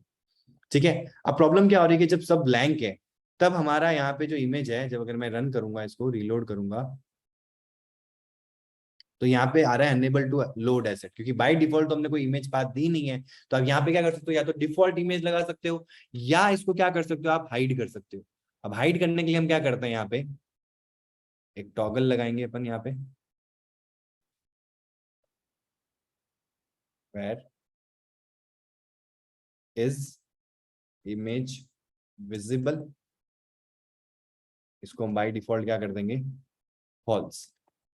ठीक है, क्योंकि ये बुलियन वैल्यू है, तो बाय डिफॉल्ट आप यहाँ पे भी बुलियन कर सकते हो आप। ठीक है, और वेर भी रख सकते हो, कोई दिक्कत वाली बात नहीं है। ठीक है, तो इस इमेज विजिबल का मतलब क्या हुआ कि मैंने बाय डिफॉल्ट इस इमेज को फॉल्स रखा है। अब मैं क्या करूंगा, जब हमारा ऐप रन टाइम में स्टार्ट होगा, फर्स्ट टाइम स्टार्ट होगा, तो इमेज डॉट एसेट को मैं रैप कर देता हूं एक विजिबिलिटी विजिट होता है, विजिबिलिटी। अब इसका मतलब क्या होता है कि ये अपने चाइल्ड को दिखाएगा, लेकिन एक टॉगलिंग पे दिखाएगा। वो टॉगलिंग क्या है, विजिबल को हम कर देते हैं इस इमेज विजिबल, क्या नाम दिया है मैंने, ये दिया है ना, इस इमेज विजिबल। अब आगे आपने इज क्यों लगाया, इसका मतलब होता है कि हम यहाँ चेक लगा रहे हैं। ठीक है, तो आप फ्लैग भी दे सकते हो, कई लोगों को आपने फ्लैग नाम देते हुए देखा होगा बुलियन वैल्यू के अंदर। फ्लैग भी क्या होता है, जब आप जंगल में जा रहे होते हो, आपके पास में दो रास्ते हैं और दोनों ही एक जैसे हैं, तो आप एक रास्ते में होके आ गए, तो आप वहां पे एक मार्किंग कर देते हो या फ्लैग लगा देते हो कि इस रास्ते में जा चुका हूँ, अब मेरे को इस रास्ते जाना है। तो वो आपके आइडेंटिफिकेशन के लिए होता है। तो वैसे ही उसको हम फ्लैग बुलाते हैं। आप इसको आगे इस लगा दोगे ना, तब भी ये रिप्रेजेंट करता है कि आप यहाँ पे कोई बुलियन वैल्यू को स्टोर कर रहे हो। ठीक है, क्योंकि हम इस मतलब क्या होता है ना, is it available, is it not available, is हम लगाते हैं पहले। It is available, that means ये अवेलेबल है, लेकिन अगर वो अवेलेबल नहीं है तो हम क्या लगाते हैं आगे, इज इट अवेलेबल, क्या ये अवेलेबल है। तो इसीलिए हम आगे इज लगा रहे हैं। तो अब यहाँ पे क्या वैल्यू हो जाएगी, बाय डिफॉल्ट फॉल्स है, तो जब मैं कंट्रोल एस करूंगा तो ये इनविजिबल हो गया। बट इस तरीके से तो क्या होगा कि ये तो कभी विजिबल होगा ही नहीं। होगा कब होगा, जब बटन पे टैप होगा। टैप होते ही हम क्या कर देंगे, हम कंडीशन में नहीं लगाएंगे अब इसको। अब हम इसको क्या करेंगे कि भाई कोई भी कंडीशन हो, चाहे वो अंडरवेट हो, चाहे ओवरवेट हो, चाहे वो हेल्दी हो, सारी कंडीशन में हमारा क्या होने वाला है, ये इमेज विजिबल होने वाला है। तो हम क्या कर देंगे, is image visible equals to true. ठीक है, अब हम कंट्रोल एस करते हैं और यहाँ पे मैं जैसे ही डालूंगा 75 5 11, और यहाँ पे हमारा जो इमेज है वो आ चुका है। ठीक है, क्लियर है ये चीज, समझ में आया आपको? तो ये हमारा बेसिक इम्प्लीमेंटेशन था जो हमने कल वाली क्लास में, तो एक बेसिक इम्प्लीमेंटेशन तो किया ही था, बट हमने उसमें कंडीशनल प्रोग्रामिंग नहीं करी थी on the basis of changes in the value. तो आज हमने वो भी कर लिया, और इसमें भी हमने 3 कैटेगरीज में डिवाइड किया कि पहले हमने टेक्स्ट को चेंज करवाया, फिर हमने बैकग्राउंड के कलर को चेंज करवाया, फिर हमने इमेजेस को चेंज करवाया। तो इस तरीके से फंक्शनिंग होती है कम, मतलब एक बेसिक ऐप की, फ्लटर एप्लीकेशन की। ठीक है, अब ये तो एक बहुत ही छोटा सा ऐप है, या एक बहुत ही छोटा सा कह सकता हूँ एक मॉड्यूल है। ऐसे ही बहुत सारे मॉड्यूल्स को बिल्ड करते हुए हम एक कंप्लीट ऐप डेवलप करेंगे। ठीक है, क्लियर है ये चीज आप सभी को? आई होप आप सभी को समझ में आ रहा है, बेसिक आइडिया लग रहा है, कोई दिक्कत नहीं है। What is bull sir? Bull is short form for Boolean. आप यहाँ पे वैर भी लिख सकते हो, कोई दिक्कत नहीं है। जैसे कि मैंने बोला, वैर का मतलब क्या होता है कि वो कोई भी वैल्यू को स्टोर कर देगा, और जैसी पहली वैल्यू होगी उसके हिसाब से डिसाइड करेगा कि इसका टाइप क्या है। ये डेटा टाइप होता है यहाँ पे। जैसे इमेज पाते हैं, आप यहाँ पे वैल्यू क्या दे रहे हो? स्ट्रिंग। तो आप वैर की जगह यहाँ पे स्ट्रिंग ले सकते हो, कोई दिक्कत नहीं है। ठीक है, ये बीजी कलर है, ये कलर की वैल्यू है, तो आप यहाँ पे कलर ले सकते हो, कलर क्लास का ऑब्जेक्ट।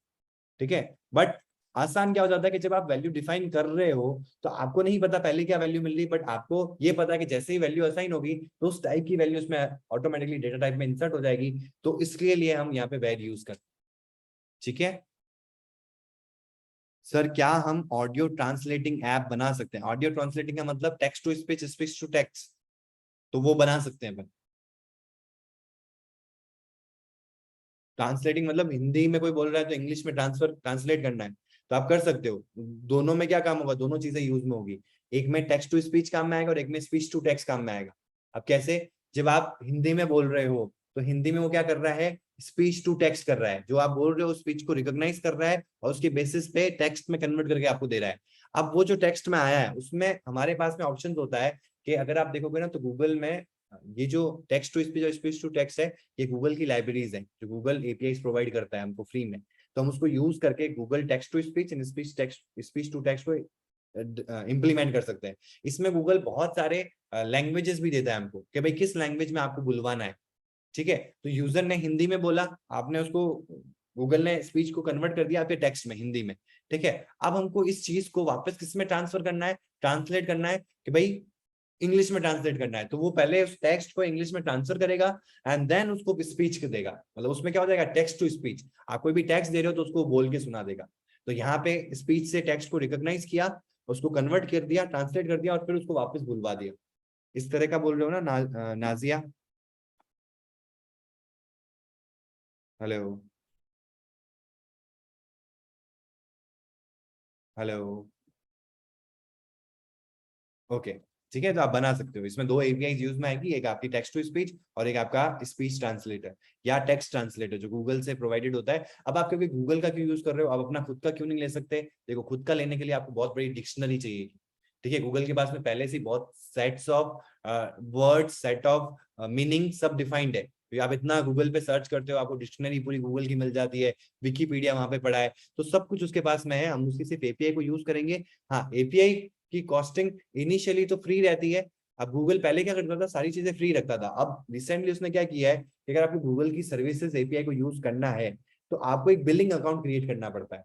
बिलिंग अकाउंट का मतलब क्या हुआ कि आप जब तक फ्री लिमिट में हो, मतलब जब तक आप एक लिमिट में हो, एक प्रिस्क्राइब लिमिट होती है जो फ्री होती है। जैसे आपके गूगल ड्राइव पे आप देखोगे 15 GB आपको फ्री मिलता है।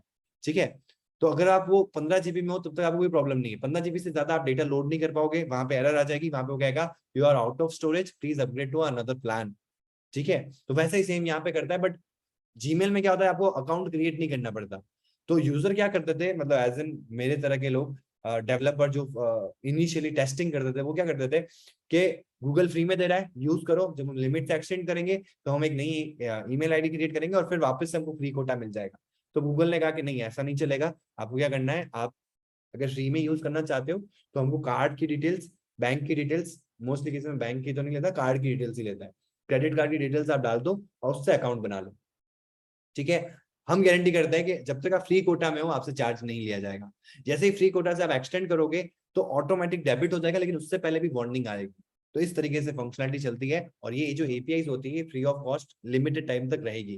तो इसमें आप क्या कर सकते हो कि आप इसमें लिमिटेड, या जैसे अगर मेरे को कोई आइडिया आ रहा है फॉर एग्जाम्पल, ठीक है, अब आइडिया को इम्प्लीमेंटेशन में लाने के लिए और बड़े लेवल पे ले जाने के लिए दो चीजों का रोल चाहिए होता है। वो दो चीजें क्या है कि इम्प्लीमेंटेशन में लाने के लिए एग्जीक्यूशन चाहिए होता है, जो कि बहुत इंपॉर्टेंट है। वो आप इनिशियल लेवल पे कर सकते हो, ऐसा जरूरी नहीं कि एक लार्ज लेवल पे करो, आप एक छोटे मॉड्यूल पे उस ऐप को डिफाइन कर सकते हो, ठीक है। तो उस केस में आपका फ्री वाला काम में आ जाएगा। तो आपने क्या किया, एक डमी ऐप बना दी कि भाई इनिशियल लेवल पे इसमें एट अ टाइम 10 यूजर भी इस ऐप को यूज करेंगे ना कंकरेंटली, तब भी हमारा ऐप चलेगा, क्योंकि हमको गूगल इतना ही फ्री देता है, ठीक है। या 100 चलेगा तब भी चलेगा, 100 जने भी आ जाएंगे तब भी चलेगा। लेकिन उसके बाद में हमारी लिमिट ब्रीच हो जाएगी और उसके बाद में हमको स्पार्क प्लान, ऐसे बहुत सारे गूगल के प्लान होते हैं, उसमें अपग्रेड करना पड़ेगा, ठीक है। तो अब इससे क्या कर सकते हो कि भाई मेरे पास में आइडिया आया और आपको भी पता है कि बड़े लेवल पे ले जाने के लिए आपको फंड चाहिए होता है। आजकल आप मार्केट में देखो बहुत सारे स्टार्टअप्स खुल रहे हैं और स्टार्टअप्स को फंड करने के लिए बहुत सारे सीईओज, बड़े बड़े लोग बिजनेस मीटिंग्स कर रहे हैं। आपने देखा होगा टेड टॉक्स वगैरह, बहुत सारी ऐसी ऑर्गेनाइजेशंस होती है जो ये ऑर्गेनाइज करवाती है कि भाई अगर आपका कोई आइडिया है तो आप आके पिच करो। एंड वहां बैठे जितने भी एंटरप्रेन्योर्स होंगे जो पहले से किसी कंपनी को होल्ड कर रहे हैं, ठीक है, और उनको इन्वेस्ट करना है, उनको लगेगा कि यार आपके आइडिया में दम है, ये ऐप चलेगा जरूर, ठीक है, तो वो आपको इनिशियली क्या कर सकते हैं, पे कर सकते हैं। जैसे कि अभी आपने रिसेंटली देखा होगा, टीवी शो भी आया था, मैं भूल गया उस टीवी शो का नाम, जिसमें वो चार बड़े बड़े एंटरप्रेन्योर्स, 5 एंटरप्रेन्योर्स बैठते थे, अपने आइडिया को शार्क सामने टैंक। एक एंटरप्रेन्योर आता था, आइडियाज को पुट करता था, एंड फिर वो इक्विटी डिस्ट्रीब्यूशन होता था कि भाई हम आपको 2% इक्विटी देंगे, हाँ शार्क टैंक, ठीक है। तो ये काफी ज्यादा चल रहा है। तो अब इनिशियल लेवल पे आपको कोई भी चीज प्रोडक्शन में लानी है ना, तो आप मेन नहीं ला सकते, उसमें भी यही रहता है कि आप एक प्रोडक्ट को लाओ, वो जब अच्छा चल जाए तो आप और प्रोडक्ट्स को लाते रहो, एक साथ आप सारे प्रोडक्ट्स को नहीं ला सकते इनिशियली। तो हम भी क्या करेंगे कि भाई हमको जो फ्री मिल रहा है उस कोटा को यूज करते हुए हम डमी या डेमो एप्लीकेशंस क्रिएट करेंगे, और फिर जो हमारे इन्वेस्टर्स होंगे उनके सामने हम पिच कर पाएंगे। क्योंकि देखो पिच करना कोई मेरा ये आइडिया है, साथ साथ मैं आपको दिखाऊं कि देखो ये ऐप इस तरीके से वर्क कर रही है। अब ये ऐप जो मैंने बनाई है ना, ये अभी मैंने लिमिटेड कोटा से बनाई है, इसमें हम कॉन्करेंटली 100 यूजर्स होंगे ना मेरी ऐप में, तो ये अच्छा चलेगी। अगर 101 भी हो जाएगा ना तो गूगल मेरे को रोक देगा, ठीक है। तो कहेंगे कि तो अच्छा आपका आइडिया तो अच्छा है, आपको चाहिए फंड, वो हमको फंड प्रोवाइड करेंगे, हम अच्छा प्लान अपग्रेड करेंगे और हम डेवलपमेंट स्टार्ट करेंगे और नेक्स्ट लेवल पे उसको ले जा पाएंगे। तो यहाँ पे ये चीजें काम में आती है कि जब आपको फ्री कोटा का सेंस क्या होता है, फ्री कोटा का ये सेंस होता है। तो आप किसी भी कंपनी में काम करोगे ना, तो आप फ्री कोटा यूज नहीं करोगे, कंपनी ने वो परचेज कर रखा हुआ प्लान, और वो आपको बोलेगा कि इस प्लान को यूज करो, ठीक है। आज भी बड़ी बड़ी कंपनीज में गूगल की बहुत सारी एपीआई यूज में आती है, जैसे गूगल का मैप्स यूज में आता है, गूगल का लोकेशन एसडीके यूज में आता है, गूगल का जियो कोडर यूज में आता है जिससे कि एड्रेस निकलता है, ठीक है। देन गूगल का text to speech, speech to text use में आता है। तो बहुत सारी गूगल सर्विसेज प्रोवाइड करवाता है जो डे टू डे लाइफ में बड़ी बड़ी एप्लीकेशन अपने ऐप में इंटीग्रेटेड रखती है, ठीक है। ओके, तो अभी यहाँ पे कोई क्वेश्चंस हैं तो पूछ सकते हैं, फिर अपन सेशन को एंड करते हैं, ठीक है। नेक्स्ट क्लास में हम इंस्टॉलेशन पे जाएंगे एंड फिर डार्ट को स्टार्ट करेंगे। तो मैं कोशिश करूंगा कि पहले इंस्टॉलेशन सभी के लैपटॉप में हो जाए, फिर हम डार्ट पे जाएं, सो दैट जब हम डार्ट की प्रोग्रामिंग कर रहे हो तो मैं आपको टास्क दूं तो आप पैरेलली टास्क कर पाओ, ठीक है। तो कल वाला टास्क जो होगा वो इंस्टॉलेशन का रहेगा, ठीक है। कल और हो सकता है परसों वाला भी रहे, क्योंकि थोड़ा सा लेंथी इंस्टॉलेशन का प्रोसेस है, लेंथी है, डिफिकल्ट नहीं है, ठीक है। तो आपको क्या चाहिएगा, एक लैपटॉप या पीसी। अगर आपके पास में नहीं है तो बहुत जल्दी इसको अरेंज करवाना ही पड़ेगा, क्योंकि अगर आप इस फील्ड में जाना चाहते हो तो बिना लैपटॉप बिना पीसी ये चीज पॉसिबल नहीं है, ठीक है। तो आई होप आप सभी के पास में लैपटॉप या पीसी होगा। ऑफलाइन सेंटर में हम क्या करते हैं, हमारे पास में खुद का एक पूरा लैब सेटअप है 2 जगह पे, तो हम वहां पे स्टूडेंट को लैपटॉप प्रोवाइड करते हैं या पीसी प्रोवाइड करते हैं। बट ऑनलाइन के केस में लैपटॉप और पीसी आपके एंड पे होना चाहिए, क्योंकि प्रैक्टिस आप वहीं करोगे, ठीक है। क्लियर है ये चीज। सर क्या हम ओके सर डेवलप करने में कौन सा आईडी बेस्ट रहेगा, एंड्रॉइड या वीएस कोड। देखो जैसा कि मैंने आपको बताया, if you are from background from web development, अगर आप वेब डेवलपमेंट के बैकग्राउंड से आते हो तो आप वीएस कोड से फेमिलियर होंगे।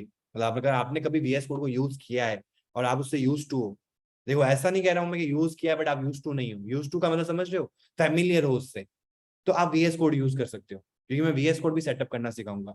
और अगर आप ऐप डेवलपमेंट या एंड्रॉइड डेवलपमेंट से फेमिलियर हो तो आप एंड्रॉइड स्टूडियो तो यूज करते ही आए होंगे, तो आप वो यूज कर सकते हो, ठीक है। अब क्वेश्चन आता है कि मैं तो इनमें से कोई बैकग्राउंड से नहीं था, और मैं था भी तो मैं वीएस कोड को नहीं यूज करता था अभी तक, तो फिर आप एंड्रॉइड स्टूडियो को यूज कर लो, दोनों ही आपके लिए नया है।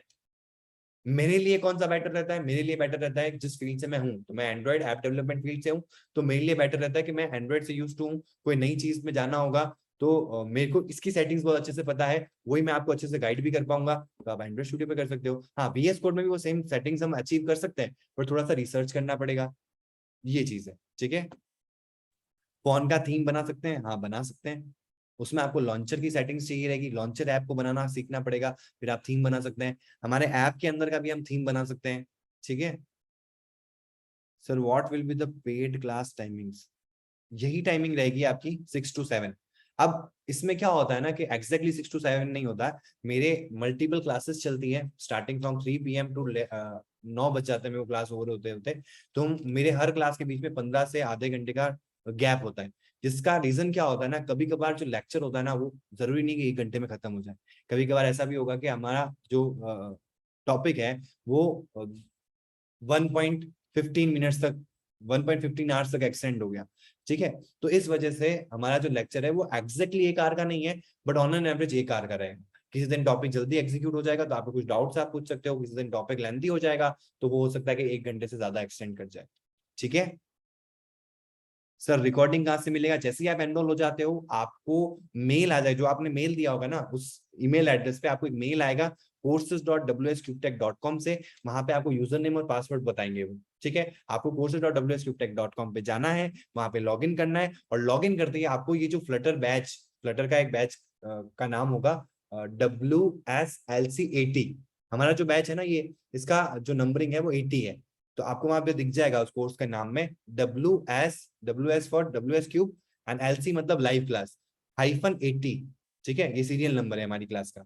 देन उसके आगे फ्लटर ऐप डेवलपमेंट और टाइमिंग लिखी हुई होगी, उस पर टैप करोगे तो आपको सारी रिकॉर्डिंग्स मिल जाएगी डे वाइज। ठीक है, अभी अगर आपको रिकॉर्डिंग नहीं मिली है तो आई होप अगर आप जब फर्स्ट क्लास में आए हो या आप प्रीवियस क्लास में आए हो या आपने कोई क्लास मिस कर दी है, तो आपको स्टार्टिंग की जितनी भी क्लासेस है, तीसरी क्लास है आज मेरी, तीनों क्लासेस आपको व्हाट्सएप पे डेमो में मिल जाएगी। तो आपने कोई भी क्लास मिस कर दी है तो आप उस क्लास को फिर से फॉलो अप कर सकते हो, और नेक्स्ट क्लास में आप मेरे से उसके रिगार्डिंग भी डाउट पूछ सकते हो, कोई दिक्कत वाली बात नहीं है। ठीक है, रिकॉर्डिंग का आइडिया लग गया आपको, नोट्स भी वहीं प्रोवाइड होंगे आपको, PDF में कोई असाइनमेंट में दूंगा तो वही वहां प्रोवाइड होंगे, MCQs जो है वो भी आपको वहीं प्रोवाइड होंगे। ठीक है sir, today I paid first installment, so when will I have to pay second installment? ये देखो, आपको इंस्टॉलमेंट के रिगार्डिंग जितना भी है वो मैम आपसे डिस्क्लोज करेगी। ठीक है, मेरे को कोई भी आइडिया नहीं है उसके रिगार्डिंग, तो ma'am will guide you properly कि भाई किस तरीके से आपको इंस्टॉलमेंट पे करनी है। ठीक है, जो भी आपका ड्यूरेशन रहेगा कि भाई पहली इंस्टॉलमेंट अभी, सेकंड इंस्टॉलमेंट इतने महीने बाद में, या इतने कोर्स का इतना पार्ट कंप्लीट हो जाता है उसके बाद में, तो वो आप उनसे कम्युनिकेट कर सकते हैं। And where I will get recorded lectures? Siddharth, is it clear? ये वाला डाउट तो क्लियर हो गया ना आपका, where I will get recorded lectures? ठीक है, yes yes sir, clear. Okay okay okay, ठीक है। सर मेरा मेरा एक डाउट है सर। हाँ बोलो, कौन बोल रहे हैं? सर धीरज चौधरी हाँ सर, ये क्लासेस कंटिन्यू रहेगी ना, बीच में ब्रेक तो नहीं रहेगा? नहीं नहीं, क्लासेस कंटिन्यूएशन में रहेगी। अब क्लासेस किस प्रकार से होगी? मंडे से फ्राइडे क्लासेस रहेगी, सैटरडे जो होगा वो आपका डाउट सेशन रहेगा।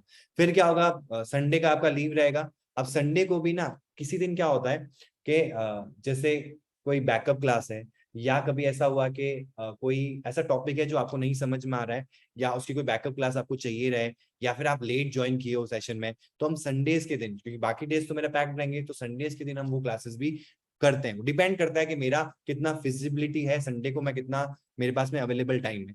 ठीक है, बाकी संडेज को क्लासेस नहीं रहेगी, मंडे टू फ्राइडे क्लासेस रहेगी, and Saturday will be your doubt session. ठीक है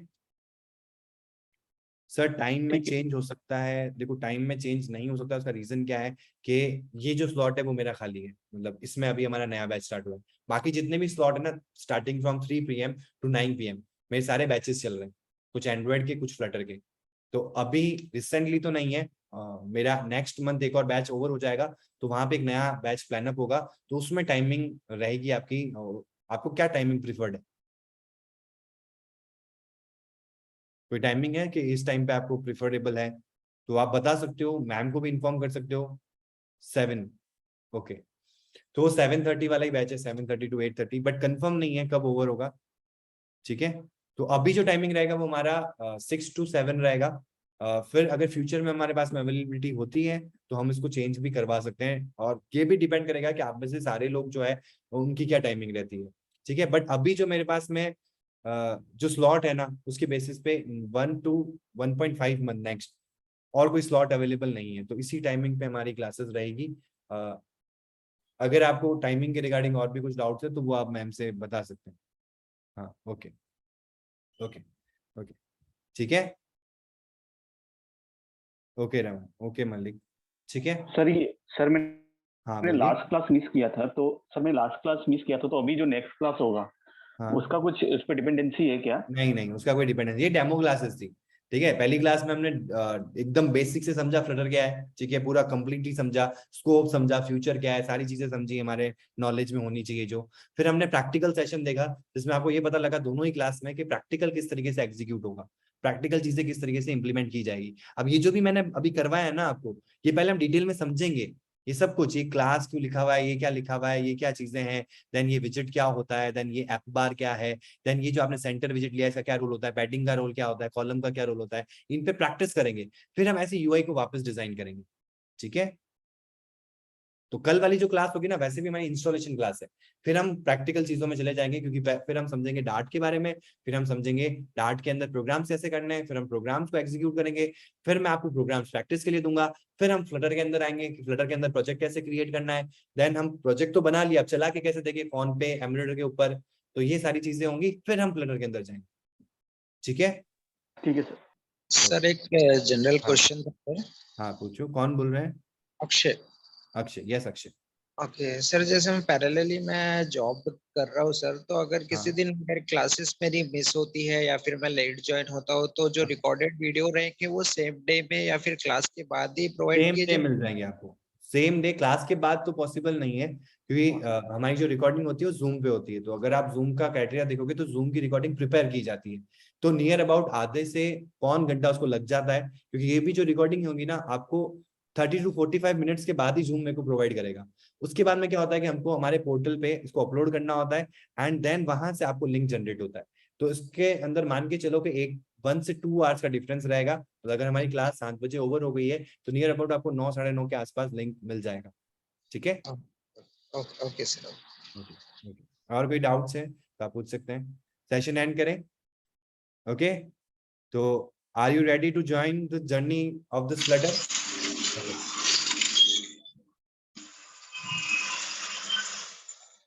सर जब आप क्लास लेते हैं उसी टाइम पे प्रैक्टिस करनी नहीं, उस टाइम पे प्रैक्टिस नहीं करनी, उस टाइम पे पूरा फोकस रखना है कि भाई क्लास में क्या हो रहा है, साथ साथ प्रैक्टिस मत करना, ठीक है।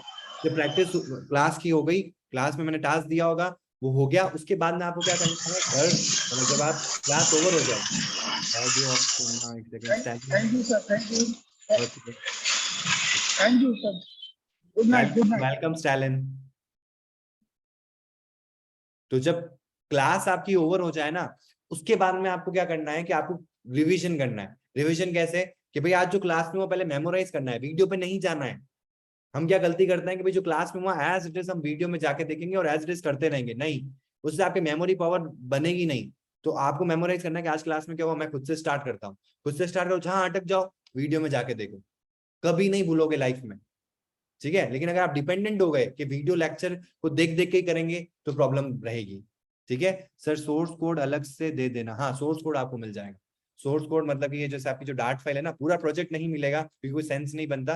जैसे इस पर्टिकुलर फाइल में हमने काम किया है, इस पर्टिकुलर फाइल में काम किया है, तो ये दोनों डार्ट फाइल्स आपको वहीं मिल जाएगी रिकॉर्डिंग के नीचे, ठीक है। ओके ओके, सेशन को एंड करते हैं। Till then stay home, stay safe, fantastic day today. मिलते हैं कल 6 बजे।